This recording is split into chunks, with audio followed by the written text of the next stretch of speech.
Comment se fait-il qu'à la fin de la campagne 2017, des lots de pommes de terre qui étaient plutôt destinés à l'alimentation fourragère, voire à la méthanisation,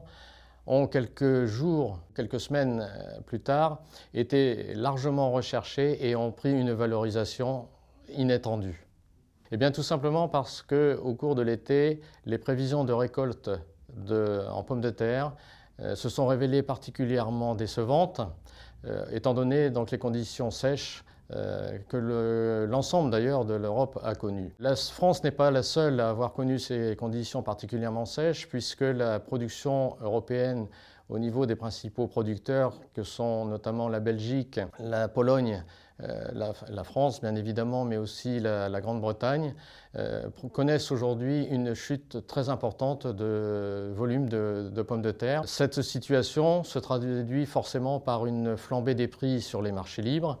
à tel point que les principaux industriels aujourd'hui essayent de se couvrir sur le début de campagne par crainte de manquer de marchandises pour satisfaire leur marché. C'est ainsi que le prix de la pomme de terre à la même époque a été multiplié par 5 ou 6 par rapport à l'an passé, et qu'aujourd'hui, cette flambée que l'on retrouve sur le marché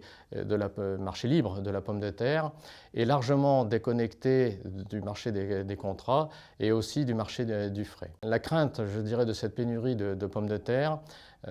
a considérablement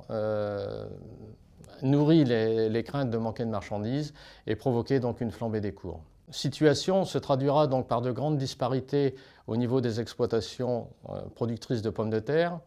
Les producteurs étant sur le marché libre en tireront certainement bénéfice à condition bien sûr qu'ils aient la marchandise,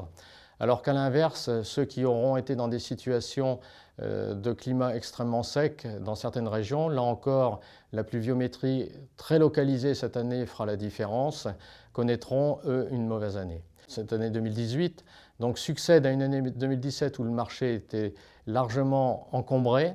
et comme il arrive assez souvent donc en pommes de terre, on constate une forte volatilité d'une année sur l'autre. Cette année, donc, on est plutôt en situation de pénurie avec une flambée des cours sur le marché libre. Autre conséquence que l'on pourra constater également donc, dans la culture de la pomme de terre, c'est une déconnexion entre le marché du frais et le marché de l'industrie. Le marché de l'industrie étant plutôt caractérisé par une contractualisation sur environ 70% des volumes.